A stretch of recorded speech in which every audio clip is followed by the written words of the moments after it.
Hello again, this is Doug the 2-Minute Gardener, and today we're going to look at 10 great hummingbird plants you can buy right now through the Amazon links in this video description. Alright, so hummingbird plants are so wonderful to have because those hummingbirds are just amazing little acrobats to have in your garden, but they also serve a purpose.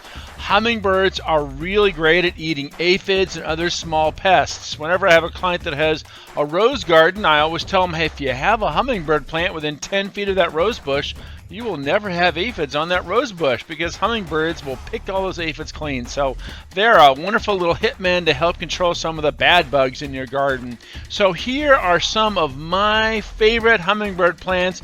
And again, there are links to buy all these plants in the video description. Here's my favorite 10. And there's even a couple of bonus ones that we'll talk about in just a little bit. So let's get this started. So the first one up is, of course, my favorite hummingbird plant, the Mexican bush sage. Now this beauty is a tremendous plant because it is drought tolerant, it's a good cut flower. Hummingbirds love it. It is very, very easy to grow. This guy will get about 4 or 5 feet wide and about 3 feet tall.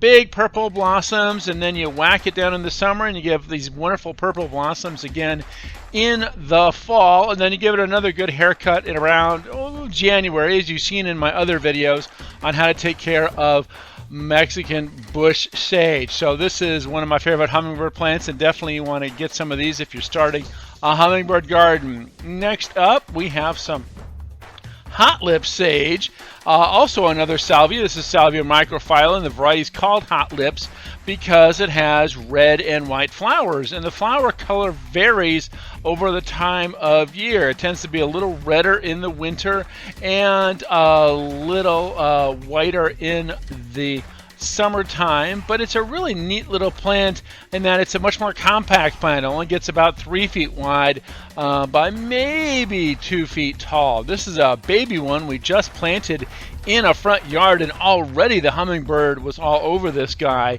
They just love red, and again, hummingbirds really gravitate to the reds and the oranges. Those are the colors they can see the easiest and quickly figure out that it has the kind of flower form that they really respond to well. So speaking of red, the next one on the list is the red yucca.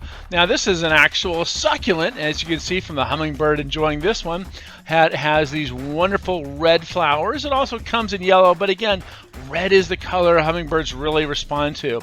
Next we have the kangaroo paw. Now kangaroo paw comes in a bunch of different colors: reds, oranges, yellows, pinks as well. I love big yellows because they're really easy to grow, and they're also great cut flowers. But if you want them for the hummingbirds, then you definitely want to get some of the red kangaroo paw, because the reds and the oranges are the ones that really appeal the most to those hummingbirds and catch their eye.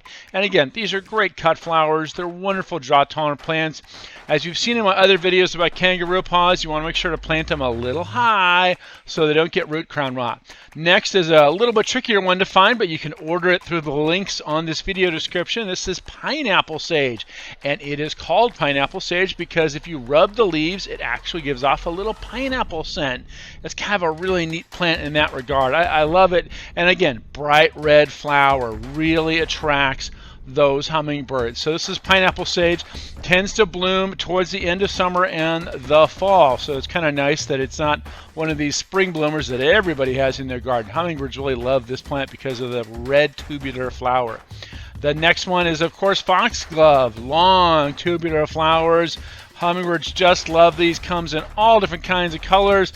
They're biennials, but sometimes they're grown as annuals. Another great plant is the Trumpet Vine, Distinctus. Now this is a big vine, and by the way, make sure to hit like if you're really enjoying this video. So this guy, when it gets going, can cover 20 feet of fence. Comes in a bunch of different colors. The scarlet red is the one hummingbirds love the most. Also comes in pinks and purples. It kind of fade to nearly white as you see in this video, but it's a great plant for eating up a fence. So this is the scarlet red trumpet vine. And again, make sure to hit that like button if you are enjoying this video. A great one is, of course, Cape Honeysuckle. This guy has the long orange flowers, long tubular orange flowers. Hummingbirds really get just so excited about and will fight about, because this one can produce quite a lot of flowers over a long time of blooming over the course of the year. So this is the Cape Honeysuckle, a really great big plant. Back to a more normal sized plant, this is the lion's tail, another wonderful drought tolerant plant, good cut flower. Lion's tail gets about 4 feet tall by about 3 feet wide. And finally, a great little plant for our cut flower gardens, Alstroemeria. Hummingbirds really like these as well. Great cut flowers. They go dormant in the winter in most parts of the country, but come roaring back up. Now, make sure to check out the video description. I've planted about 6 more great hummingbird plants in that video. Well, that's it. We're out of time. Thank you so much for watching. This is Doug, the 2-Minute Gardener. Make sure to smash that like button and hit subscribe to get more of my garden videos. Till next time, this is Doug saying thanks for watching.